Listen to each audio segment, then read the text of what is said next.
guys? It's Caleb with White Metal Games here. It is Friday, August 5th, and I just wanted to do a quick studio update.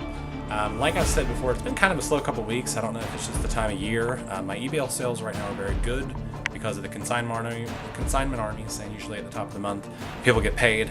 So they've been buying a lot of these crystals that I've been selling. But aside from that, commissions are low. So if you're looking to have a commission done, now's a great time to contact me about it at caleb@whitemetalgames.com. This is what I've been working on in the studio this week. Let's see. There's not really a lot going on, to be frank. These are some poor man's trigons that we're putting together. Basically, what they are is a McFarlane dragon figure tail that I used all these wings from these guys, so I'm now using the tails for another piece. The heads are from a Kenner alien model, a bull alien, I believe. And then the talons are just extra talons I had laying around, in addition to these mandibles and these tail pieces. Now, obviously, it looks a little rough right now, but that's the nature of conversion work. When we're done with it, it'll look very nice and smooth, and with a good coat of primer, this will make a great poor man's trigon. We'll probably be putting that up on eBay. This is just so that if you want to add a couple trigons to your Apocalypse army but don't want to drop a fortune, you can. The Azenrath figure's coming along pretty well. For those of you who remember, I was going to be doing I have a Ravenloft game, and I'm trying to build this out of this. My assistant Nick's been helping me out with that a lot, and he's doing a very good job on that. Those are... the Dark Eldar project got finished up, and the Sisters project is getting a little paint splash on it. Not a whole lot. I'm finishing it up for a friend, so here's where it is right now.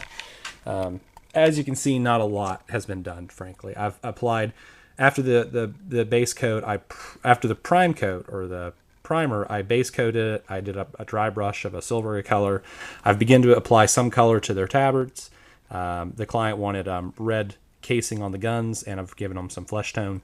But that's about it. So they're still shaping up.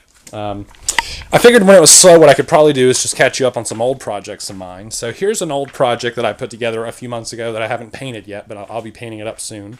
A friend of mine is really into Star Wars, and he's getting married sometime soon, so I assembled these as a wedding present.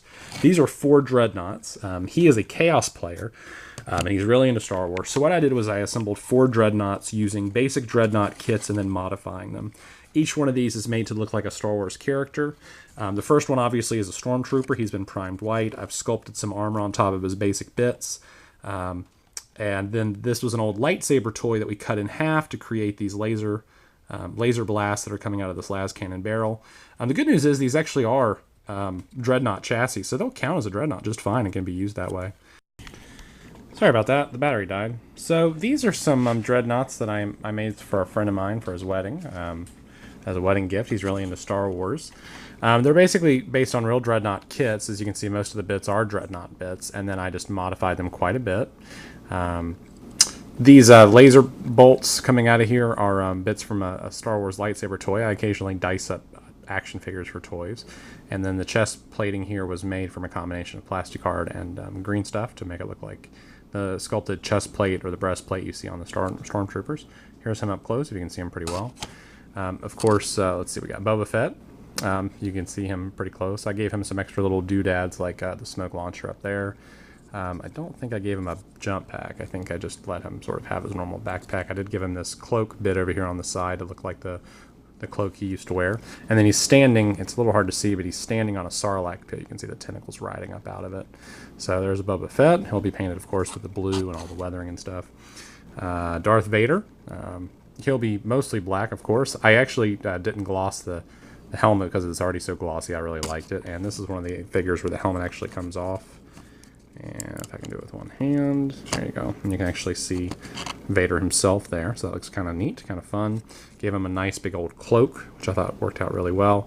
And then this plasma cannon actually is a, well, it's not a plasma cannon. It's a Grey Knight weapon of some sort, like a side cannon. But it's got a laser bolt too coming out, so it'd work well as a las cannon, I suppose. And then the lightsaber blade is from an actual Darth Vader figure, same figure I got the head from.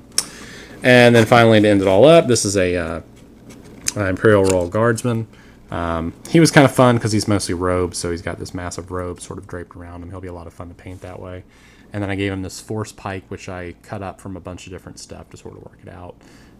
Holding it there in his hand, and his other hand It's just an arm, really. It's not anything special. It's just a 2-armed figure. His arms are a little long, but these are comical figures that are designed to be fun. So that's it. Just a little fun for my friend on his wedding day. He will get these when they're fully painted. So like I said, it's been a slightly slow week. If you have any interest in having anything commissioned or consigned or anything like that, just give me an email at caleb@whitemetalgames.com. So that'll be it. Have a good week. Happy wargaming. Oh, on a side note, we are looking into putting together a brick and mortar store here in Garner, North Carolina, and we are interested in getting some firm data about that. We're having some trouble locating things like average sales for game stores and that sort of thing. We're putting together a business plan, and we're interested in finding out things like what sort of traffic most game stores get, how many customers they get on an average day, what are their average sales over the year. What was their average customer's age? What was the demographic? How many things did they buy on average per year? That sort of thing. If there's anyone out there in the community that is a former game store owner or worked for Games Workshop in one of their official stores, and they have anything they can contribute towards that, please email me at caleb@whitemetalgames.com. We're trying to look into putting together a brick and mortar store and putting together the business plan. It would really be helpful if we had some information like that. So if you're a prior game store owner or a game store operator currently, the game store would be in North Carolina. It'll be way outside of anyone's jurisdiction if you're on the West Coast or middle of the country or as far south as Texas or Florida, and we're not competing with your business directly. We would love to hear from you. I can offer you, discounted services from me personally for conversion and painting. I'd be more than happy to work with you. Obviously, karma goes a long way too.